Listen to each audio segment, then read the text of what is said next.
What the fuck? What the fuck? Oh my god.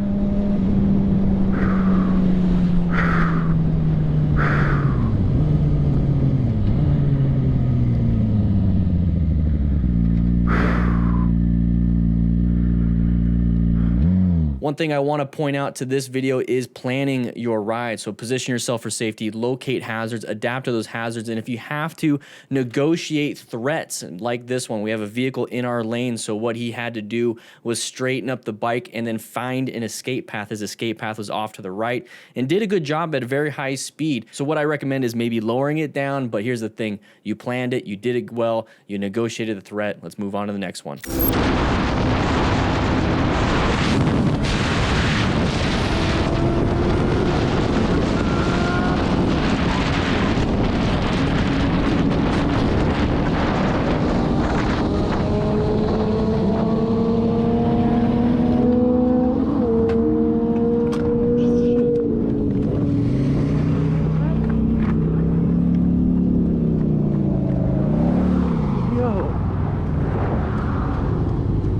Get his bike. Don't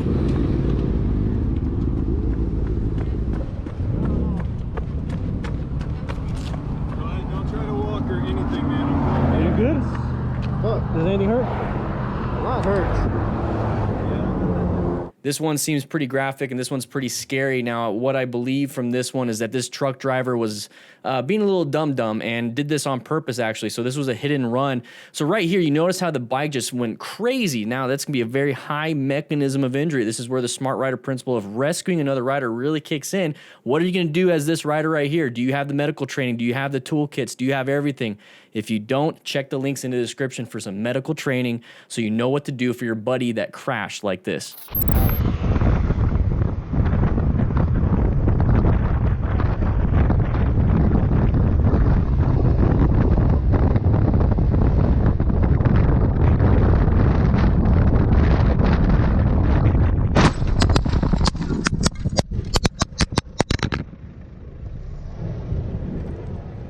So while we're watching this, one of the biggest hazards when it comes to night riding is to look at all the lights. Crazy amount of lights. You cannot see. It's very hard to judge your total stopping distance and your following distance. So you notice how this guy's red lights are pretty much in the sea of all red lights. Well, that's the biggest problem right there, is that he's not going to be able to see that until it's too late. So make sure you are hyper aware, orange stage at nighttime, especially with a lot of traffic.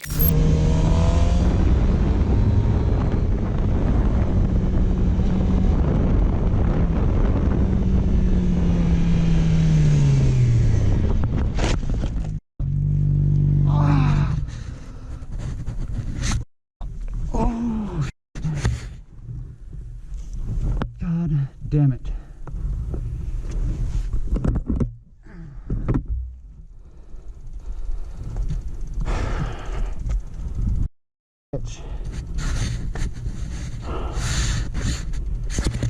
So on this ride, we're not going to be doing our slow look, press and roll, our basics of riding. We're trying to catch up to the person up front, maybe more experienced, but the thing is we need to ride our own ride and then do what we need to do to navigate these turns. We're here to have a good time. It's no fun if we crash and maybe break our feet. So make sure you're doing what you need to do and don't try to ride their ride. Ride your own.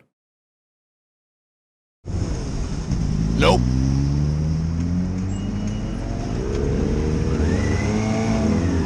Nope.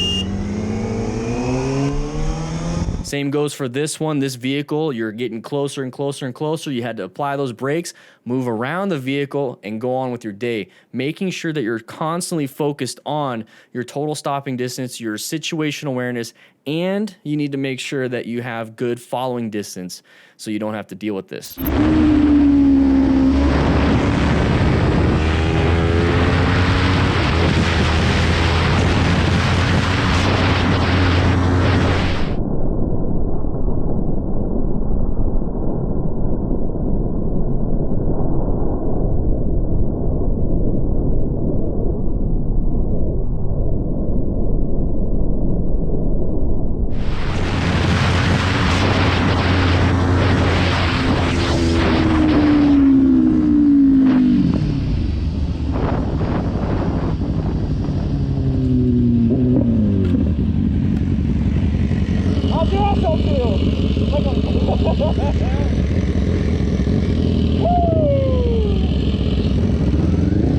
So what happened on this one was that we're going at a pretty high speed, but we're going to go over the crest of a hill where there's a bump, and it's going to cause a high frequency in the handlebars. Now, the only way you can really solve this problem is making sure your bike is in tip-top shape. Maybe have a steering stabilizer, but another thing you could possibly do is just don't go so fast in an area that maybe is not very safe for you to do so. So I'm glad this guy was able to keep it up and then go on with his day, but make sure you slow it down just a teeny tiny bit.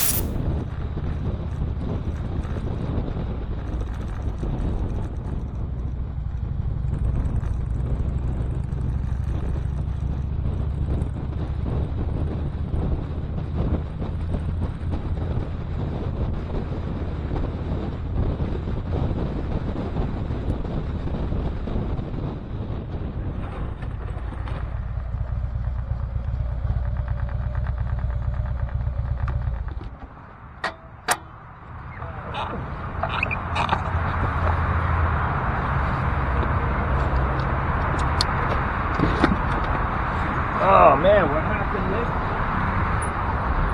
This fucking paper. It's all right? Yeah. You okay?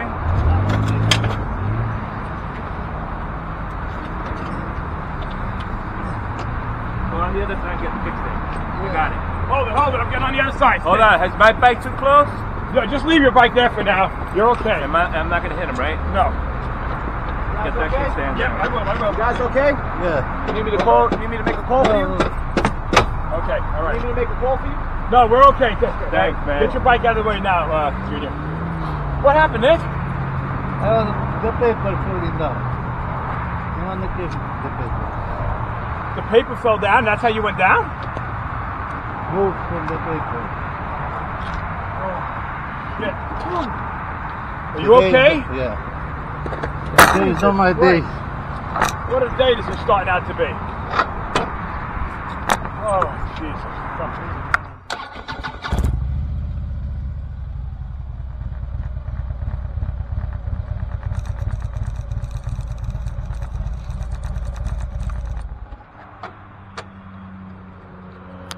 So we have this rider behind the motorcycle rider up front. Supposedly this motorcycle rider up front was on his phone playing around. You can kind of see how he's going in and out of this lane position. So not very good lane positions, not very good situational awareness on this one. This is probably more of a white stage rider. And here's the thing, when you are white stage, especially in a curve, the curve is going to keep going and you're going to keep going straight and then crash into the wall like this. But as a smart rider, make sure you are going to rescue other riders. Remember, links are in the description, and save this guy just in case it was a severe injury.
Now, this is one of the reasons why I don't like doing a lot of group rides, because there's no real formation. If you want to know more about group riding etiquette, maybe even group riding signals, I do have a video on my Motorcycle Training Concepts channel where basically that channel just focuses on the bike stuff.